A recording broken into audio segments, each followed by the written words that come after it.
Hey everybody, it's Jason Blaha here representing Jason Blaha Strength and Fitness, and today I want to chat with you guys and gals a little bit about the idea of getting stronger at the same body weight to just continually recomp and improve how you look.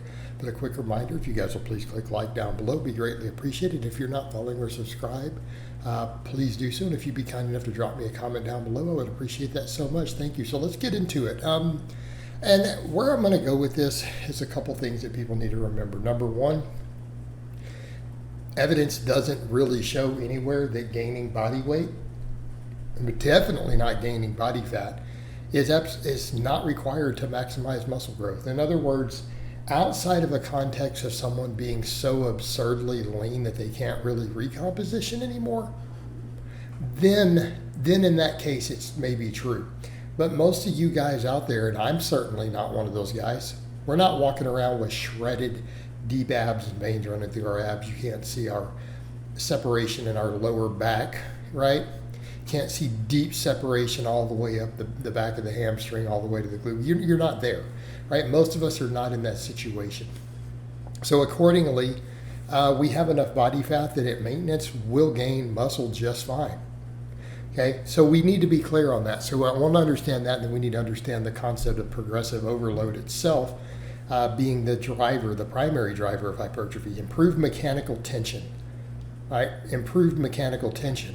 And I'm not talking about by gaining fat leverages, and we have to understand that difference. So when I say this, people are like, oh, but if I just bulk, then I'll get better leverages and better mechanical tension because you said progressive overload. But no, it's got to be progressive overload at the same leverage, same moment arm, same body fat, right? We've got to be getting stronger. We've got to be training hard, training to failure, close to failure. It doesn't have to be to failure, it just needs to be close enough to really get a good training response. But we have to have that progressive overload present if we really want to have consistent muscle growth, if we want to have that consistently go up. And that's the point I'm making there. But let's get over to that idea, okay? If we're not gaining body fat, then we don't have to worry about that. People will say, well, how do I know if the improvement in strength is due to fat leverages, like you've said, you and Paul Carter and Minnow and all these other people, you guys have all said this stuff. How do we know? And it's like, well, if you're not gaining body fat and the scale isn't going up, or if it's going up absurdly slow, like you're gaining way less than a pound a month, okay? That's an indication you're probably not gaining significant body fat. If the scale's staying the same, or definitely the scale's going down, definitely, then you're seeing that. And so we have to understand it in that context of knowing it. But yes, we need to see progressive overload. It can be in your 1 rep maxes, your 5 rep maxes, your 10 rep maxes, your work sets, right? You want your 3x10s to turn into 3x12s. Of course, that might be the time to add some weight. Because barring isolation movements, I'm going to say on a lot of your movements, especially your big compounds, you probably don't want to go over about 10 reps. Not saying there are not exceptions, not saying you can't do some Widowmaker squats and stuff like that, fine, but that's different, isn't it? That's one all-out set, right? And that's its own beast. But, let's be realistic. What if like your 5 to 10 rep sets? Okay, you should be trying to gain reps in there then. Gain reps. Add weight as appropriate. So that's what we're usually shooting for. We need to see an improvement in performance using similar leverages, similar ranges of motion, okay?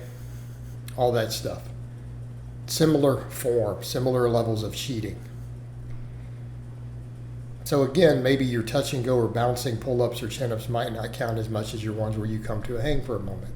Right? Your pause benching is probably going to, be a little more consistent than any sort of bounce.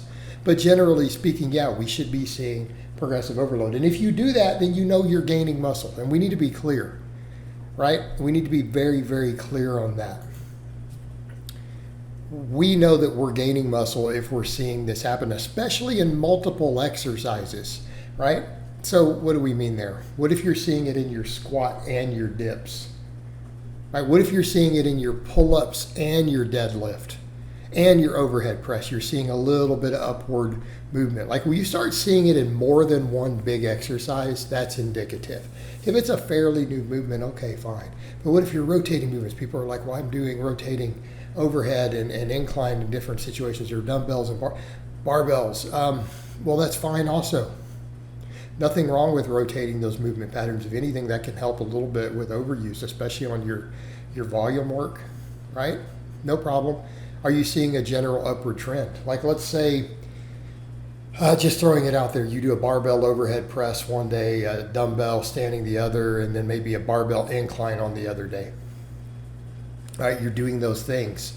And you're doing them all on a separate day of the week. Well, that's fine. You should still be looking for a general upward trend.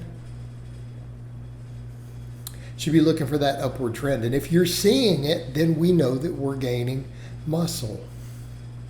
We know that we're gaining muscle in that situation, and that's what we should be shooting for. We should be seeing progressive overload, gaining reps, or adding weight to the barbell or dumbbell over time. That should be the goal. That should always be pushed. And if you're doing that, you're gaining muscle. So let's come back over to the other point. People say, well, what if I'm not gaining weight? Are you shredded to the bone? Well, no, then you're probably recompositioning.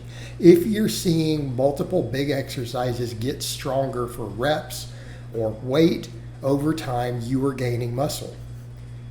Well, if you're gaining muscle at the same body weight, then you're recompositioning, and that's fine. We have plenty of study after study, even in advanced lifters, shows that this is the case.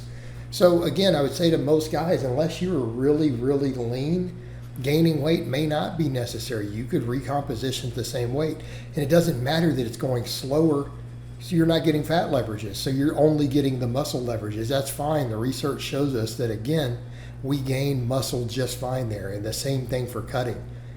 How many studies have been found out there that when fat loss or weight loss is really slow, but training is dialed in, people still gain muscle all the time? So we should be pursuing that. We should either generally, unless we're super lean and we need to lean bulk, you're going to be better. Your physique is always going to improve if you either maintain or you lose weight while seeing progressive overload and just getting stronger. What I mean by stronger is how I described it. You're gaining reps, you're adding weight to the bar without a change in leverage in some manner. Right? That is what we're talking about. If you were doing these things, your physique is going to get better because you're going to be gaining muscle and losing fat at the same time. Okay? And that should be the goal. We're talking about gaining actual muscle. We're not talking about improved glycogen storage. We're not talking about any of these factors. We're talking about solid, hard, lean muscle growth. And that is what we are trying to do with that.